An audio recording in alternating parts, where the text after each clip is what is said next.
सातारा जिल्हा बँकेचे संचालक शेखर गोरे यांनी त्यांच्या गटाचे नगराध्यक्षपदासह नगरसेवक पदाचे उमेदवार म्हसवड नगर परिषदेसाठी रिंगणात उतरवले होते. त्यानंतर वरिष्ठांच्या चर्चेनंतर सर्व उमेदवारांनी माघार घेतली होती. त्यानंतर शेखर गोरेंसह सर्व उमेदवारांनी भारतीय जनता पार्टीच्या नगराध्यक्षपदाचे उमेदवार पूजा सचिन विरकर यांना उघड पाठिंबा दिला आहे. शेखर गोरे जिकडे जातात तिकडे गुलाल असतो असे सांगताना त्यांनी 2019ची लोकसभा, 2024ची लोकसभा, 2024च्या विधानसभेची आठवण करून दिली. त्यानंतर भारतीय जनता पार्टीच्या नगराध्यक्षपदाच्या उमेदवारासह 21 उमेदवारांनी शेखर गोरेंची भेट घेतली. यावेळी शेखर गोरेंच्या कार्यकर्त्यांनी हात उंचावत आपापल्या मोबाईलचा टॉर्च लावून भाजपच्या उमेदवारांना जाहीर पाठिंबा दिला आहे. शेखर गोरे गट व त्यांचे कार्यकर्ते कोणाला पाठिंबा देणार या संदर्भातल्या मेळाव्याला साध्या सुद्धा व्यासपीठावर उपस्थित असलेले आमचे ज्येष्ठ मार्गदर्शक माजी नगराध्यक्ष विलास माने, आमचे पॅनल प्रमुख, आमच्या पार्टीचे प्रमुख धनाजी नाना माने, आमच्या गटाचे नगराध्यक्ष पदाचे उमेदवार गौरीताई विशाल माने, आमच्या नगरसेवक पदाचे उमेदवार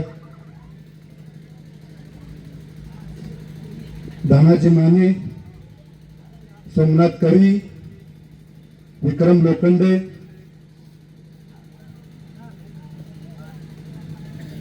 प्रतीक्षा सोमनाथ कवी, मोनाताई, आनंदा मासाळ, कीर्ती आनंदा मासाळ, प्रतीक्षा स्वप्नील माने. आमच्या व्यासपीठावर कोणीही सेलिब्रिटी नाही. आमच्या व्यासपीठावर ज्या लोकांनी 9 वर्षानंतर म्हसवड नगरी 13 नोव्हेंबरला आलो, नानांच्या घरी इथंच आलो होतो. नानांना विचारलं, नाना म्हणले भाऊ तुम्ही खूप उशीर आलाय. म्हणजे ठीक आहे आलो उशीर आहे, पण आपल्याला पॅनल उभा करायचंय. नाना म्हणले आता थेटचा उमेदवार कोण? 10 प्रभाग आहेत,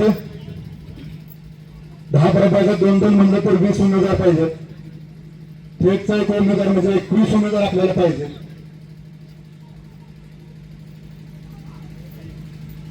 चारच दिवस राहिले, त्यातनं रविवारी कधी येत होता मला वाटतं.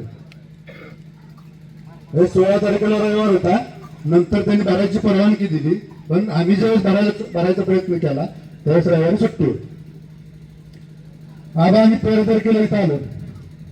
आल्यानंतर आमच्या दोघा तिघांची चर्चा झाली. आम्ही आबांच्या घरी गेलो. सगळ्यात पहिला आबा तुमच्या घरी आलो. उच्च महाराज काय आम्हाला माहित नव्हतं, तुम्ही कुठल्या बाजूला आम्हाला माहित नव्हतं, तुम्ही आम्हाला होय म्हणताल का येईल माहित नव्हतं, तरी पण आम्ही जबरदस्ती तुमच्या घरी आलो. नानाला म्हणलं आपल्याला आबांच्या घरी जायचं, आबा आहेत का बघा, आपण फोन करून जाऊया. आबा तुम्हाला मी 9 वर्षानंतर भेटलो होतो, जिल्हा बँकेला एकदा भेटलो होतो. तुमच्या घरी गेल्यानंतर नाना, मी, माझे दोन्ही प्रिय राजू जाधव असं मी सगळे 4-5 जण तुमच्याकडे आलो. आबांना विचारलं आपल्याला थेटला तुमच्या घरातली उमेदवारी पाहिजे. आबा म्हणजे मला काही जास्त भाऊ राजकारण करायचं नाही, मी राजकारणात अलिप्त आहे, मी 15 वर्ष नगराध्यक्षपद भोगले, मला आता काही गरज नाही भाऊ. आबांना मी एकच सांगितलं, आबा काळजी करू नका, शेखर गोरे तुमच्या पाठीशी, अजिबात घाबरू नका, आपल्याला थेटला तुमच्या घरातलाच उमेदवार पाहिजे. एक 5 ते 10 मिनिटं आबा थोडं शांत झाले. अचानक गेल्यामुळे आबांना कळायचं बंद झालं. आबा म्हणले भाऊ मला एक 10 मिनिटं द्या. आत गेले, कोणाशी बोलले मला माहित नाही, गौरीताईंशी बोलले का कोणाशी बोलले मला माहित नाही. बाहेर आले, भाऊ मला म्हणाले, भाऊ तुम्ही जर आमच्या बरोबर असाल, तुम्ही जर माझ्या बरोबर ताकदीने असाल तर मी घरातली उमेदवारी द्यायला तयार आहे आणि आपण तयारी दर्शवतो. 13 तारखेला संध्याकाळी आमचा पॅनल तयार झाला. आंध्र मासा असतील, लिंगेता असतील, सोमनाथ केळे असतील, हे सगळीच आमच्या समोर बसलेली सगळी मंडळी. 13 तारखेला संध्याकाळी ठरलं अर्ज कधी भरायचा, तर सगळे लोक म्हणले सोमवारी भरायचं, शेवटची तारीख आहे. कोण कोण अर्ज भरतंय, भाजपवाली कोण अर्ज भरतात, राष्ट्रवादी आघाडी कोणते अर्ज भरतात, आणि मग त्यांच्याकडे बघून आपण शेवटला अर्ज भरायचा. आपण भाऊ पहिलं डेअरिंग करायचं नाही, माणसं आपल्याकडे येणार नाही. नानाला मी सांगितलं, सगळे उमेदवार बसले होते, हे आपण 17 तारखेला अर्ज भरायचा, तोपर्यंत आपल्याकडे कोण नवीन येते का बघूया. नाही, मी त्यांना सांगितलं की परवा दिवशी सकाळी अर्ज भरायचा, कोणत्याही परिस्थितीत आपण 8 जण आणि थेट नगराध्यक्ष करायचं, एक टोटल 9 जणांचा अर्ज परवा दिवशी भरायचा असं ठरलं. अर्ज भरायचा तर ती लोक कुठून आणायची रॅली काढायला. भाऊ तुम्ही 9 वर्षात ना आलाय, आपल्याला माणसं गोळा होतील का माहित नाही. मी प्रत्येकाला विचारलं, बघा महेश तुला किती माणसं गोळा होतील, सोमनाथ तुम्हाला किती माणसं गोळा होतील, नाना तुम्हाला किती माणसं गोळा होतील, आनंदराव तुम्हाला किती माणसं गोळा होतील, बापूंना पण विचारलं किती माणसं गोळा होतील. सगळ्यांनी सांगितलं भाऊ जरा कठीणच वाटतं माणसं गोळा व्हायची. तरी पण मी सांगितलं की ह्यातली दोघं तिघं मला म्हणली, भाऊ रॅलीच्या अगोदर तुम्ही तिथं 5-10 मिनिटं या, तुम्ही आला की माणसं मसवड नगरीतली 100% तिथं ताकदीने येणार, आम्हाला विश्वास आहे. मी लोकांना सांगितलं होतं, उमेदवाराला सांगितलं होतं, जर 1,500 लोक तिथं नसली तर मी माझ्या बायकोला पाठवणार, मी अर्ज भरायला येणार नाही. बायकोला आणि माझ्या ताईला पाठवणार.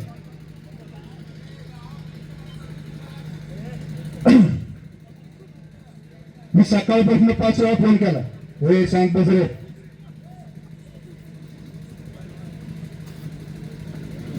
अकरा वाजता अर्ज भरायला ठरला होता. 9 वाजता पहिला फोन आला मी केला, किती माणसं गोळा झाले. 10 वाजता केला, 11 वाजता केला, तरी 200 माणसं दिसत. अरे माणसं ऊन लागत होतं, साईडला उभी राहिली तू, दोन्ही साईडला उभी राहिली.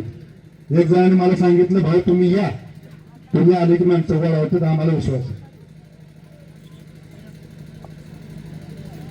त्याच्या अगोदर त्यांना म्हणलं वाजवायला सुरुवात करा. वाजवायला सुरुवात केल्यावर माणसं गोळा होती. आणि मी ज्यावेळेस इथं आलो त्यावेळेस मला चांगलं आठवतं, 200 ते 300 माणसं फक्त आली होती. मी आल्यानंतर 5 मिनिटं उभं राहिल्यानंतर 1000 ते 1500 माणसं त्या ठिकाणी गोळा झाली आणि त्या तुमच्या आशीर्वादामुळे गोळा झाली. आम्ही अर्ज भरायला गेलो.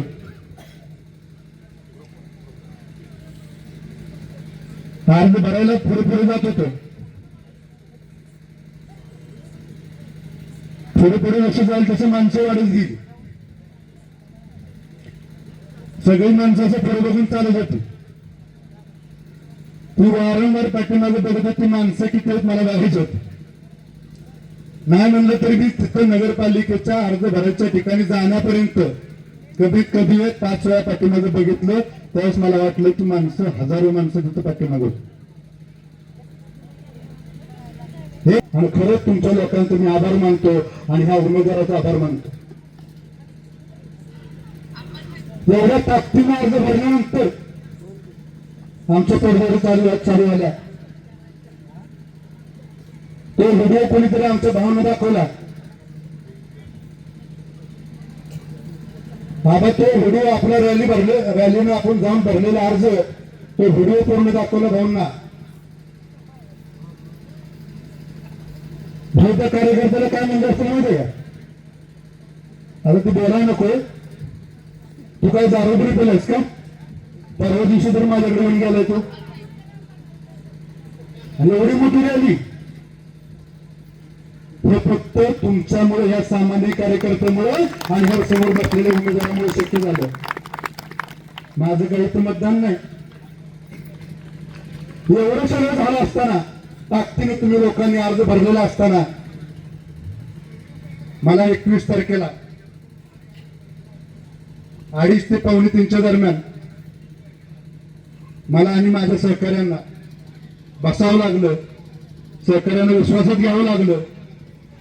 सहकार्यांनी मला सांगितलं, उमेदवारांनी मला सगळ्यांनी सांगितलं, भाऊ आपला राजकीय फायदा होत असेल तर आपण माघार घ्यायला काय हरकत नाही. लोक म्हणतात की का माघार घेतली. बऱ्याच लोकांना माहित नाही.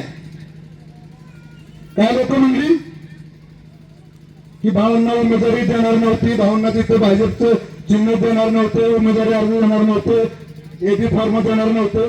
अरे बाबांनो, शेखर गोरेचे कार्यकर्ते काय पण करू शकतात, काय पण.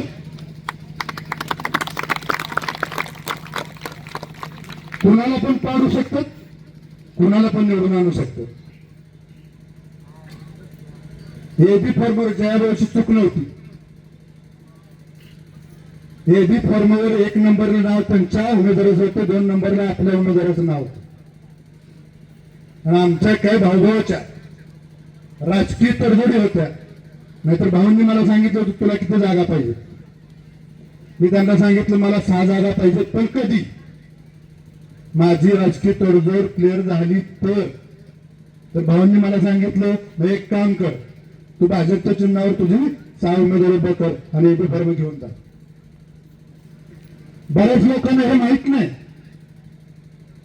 लोकांना वाटतंय की भाऊंनी मला उमेदवारी दिली नाही, माझ्या लोकांना उमेदवारी देणारच नाही. अरे बाबांनो, मला माहिती, जयाला माहिती. मी स्वतः आपल्या उमेदवाराचे अर्ज 2nd नंबरला भरले होते एबी फॉर्मवर भाजपच्या. आपलं दुर्दैव, माझं नशीब या समोर बसलेल्या उमेदवाराचं नशीब. 17 तारखेला GR आला. GR आल्यानंतर ते GR मध्ये असं लिहिलं होतं की 2nd नंबरचं जो एबी फॉर्मवर जे नाव आहे ते चालणार नाही, ते ग्राह्य धरले जाणार नाही, म्हणून आपले 6 जणांचे अर्ज बाद झाले. हे कारण होतं. आणि माघार घेतली त्याचं खरं कारण आता तुम्हाला सांग. मुख्यमंत्र्यांनी मला सांगितलं, शेखरजी तुम्हाला मी विधानसभेच्या अगोदर शब्द जो दिला होता तो शब्द मी पाळायला तयार आहे.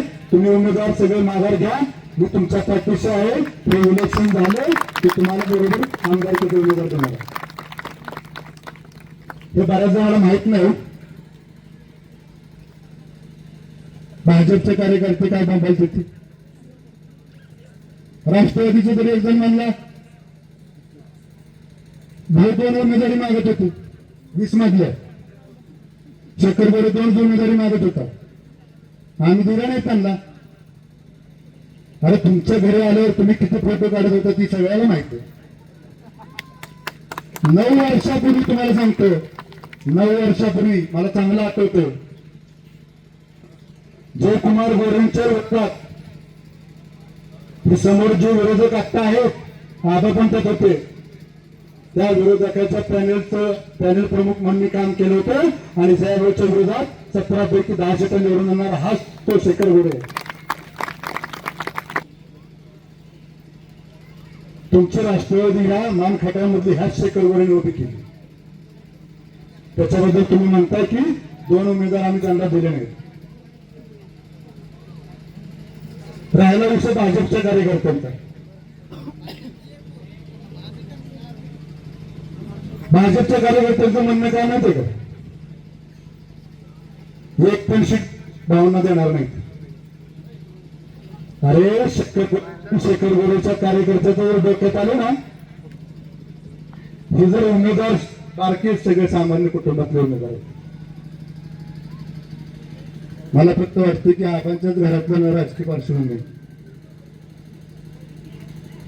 सोमनाथ कवी साधारण कार्यकर्ता, आनंदराव साधारण कार्यकर्ता, हे सगळे साधारण कार्यकर्ते.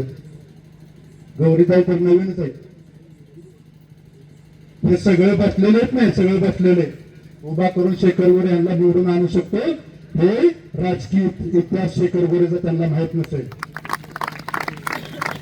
जिल्हा बँकेला राष्ट्रवादी, अख्खी सगळी राष्ट्रवादी मान खटामधली आणि भाजप सगळे एकत्र आली होती. त्यावेळेस पण आपण तुमच्या मदतीने त्यांना मोगऱ्याचा घाट दाखवतो, मोगऱ्याचा घाट. ह्याच शेखर गोरेने, शेखर गोरेचे कार्यकर्ते आणि शेखर गोरे 2019 ला रणजिताच्या बरोबर गेले, त्यांना पण गुलाल मिळाला. त्याच्यानंतर 2024 ला धैर्यशील मोठ्या पाटलावर आम्ही सगळे गेलो, त्यांना पण गुलाल मिळाला. 2024 ला विधानसभेला जयभाऊच्या बरोबर गेलो, त्यांना पण गुलाल मिळाला. ज्या ठिकाणी शेखर गोरेचे कार्यकर्ते जातात त्या ठिकाणी गुलाल हा निश्चित असतो, लक्षात ठेवा. आता राहिला विषय कोणाला पाठिंबा द्यायचा, हे बोलवा त्यांना. वादळ निर्माण करून ही सर्व प्रमुख मंडळी आज आपल्या आदरणीय शेखररावजी गोरे यांचा ज्यांना जाहीर पाठिंबा असणार आहे अशी सर्व राजकारणाची धुरंधर मंडळी उपस्थित राहत आहेत. या सर्वांचं एकदा हात वरती जोरदार टाळ्यांनी स्वागत झालं पाहिजे. माननीय शेखरराव गोरे यांचं, माननीय शेखररावजी गोरे यांचं, शेखर भाऊ उमेदवार फक्त या पुढे.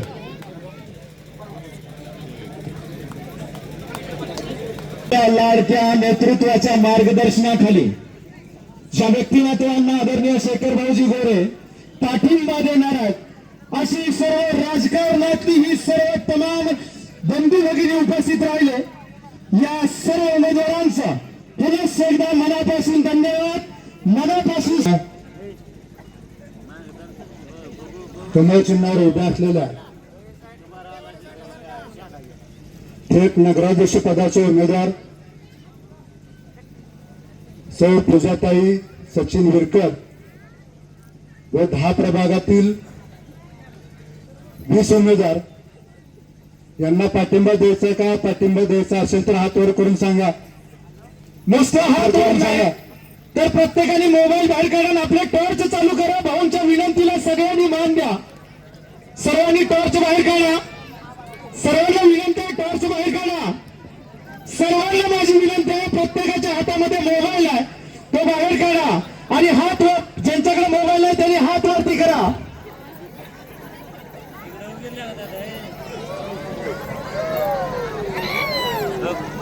निवडून आणायचं ना? जोरात सांगा, जोरात सांगा.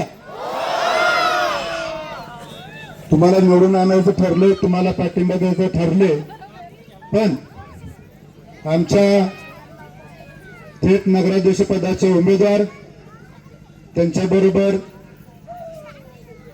8 नगरसेवकाचे उमेदवार ज्यांनी तुमच्यासाठी माघार घेतली त्यांना येणाऱ्या काळात तुम्ही निवडून आल्यानंतर, निवडून येणारच तुम्ही, आता निवडून आल्यानंतर नगराध्यक्षताई तुम्हाला माझी विनंती आहे, आम्ही ज्यांच्याबरोबर असतो त्यांना गुलालच असतो. शेखर गोरे व त्यांच्या कार्यकर्त्यांचा इतिहासच कसा आहे. 2019 ला संजय गांधीजी, 2019 ला आम्ही रणजितदादा बरोबर आलो होतो, त्यांना गुलाल मिळाला होता. 2024 ला आम्ही धैर्यशील मोहिते पाटलांना पाठिंबा दिला होता, ते गुलालात गेले होते. त्याच्यानंतर 2024 ला आम्ही विधानसभेला जयभाऊंना पाठिंबा दिला होता, त्यांना पण गुलाल मिळाला होता. आता तुमच्याबरोबर आम्ही आलो, तुम्हाला पण 100% गुलाल मिळणार आहे. फक्त आमच्या लोकांना नगराध्यक्ष झाल्यानंतर, हे गप्पा सारे शांत बसावे, नगराध्यक्ष झाल्यानंतर आमच्या कार्यकर्त्यांना, आमच्या ह्या उमेदवारांना न्याय मिळाला पाहिजे. नाहीतर परत असं चालू करू नका की शेखर भाऊच्या कार्यकर्त्यामुळे आम्ही नाही निवडून आलो, आम्ही आमच्यात निवडून आले, असलं काही करू नका ताई. आमच्या कार्यकर्त्याच्या आणि उमेदवाराच्या वतीने मी तुम्हाला सांगतो, तसं काय घाबरायचं कारण नाही. कार्यकर्त्यांनो, शेखर गोरे तुमच्या पाठीशी आहे आणि इथून पुढं आत्तापासून कमळ चिन्ह 2 तारखेला फुलवायचं आहे. आणि परत एकदा सांगा, कमळ चिन्हाला ताकदीने आपण पाठिंबा देऊया आणि ह्यांना विजयी करूया. 2 तारखेला कमळ चिन्हासमोरील बटन दाबून प्रचंड मताने आपण विजय करूया. जय हिंद, जय महाराष्ट्र. आपल्या तालुक्यातील जिल्ह्यातील बातम्या सर्वप्रथम पाहण्यासाठी आजच सातारा न्यूजला YouTube चॅनलवर सबस्क्राईब करा, लाईक करा, शेअर करा आणि बेल आयकॉन प्रेस करायला विसरू नका.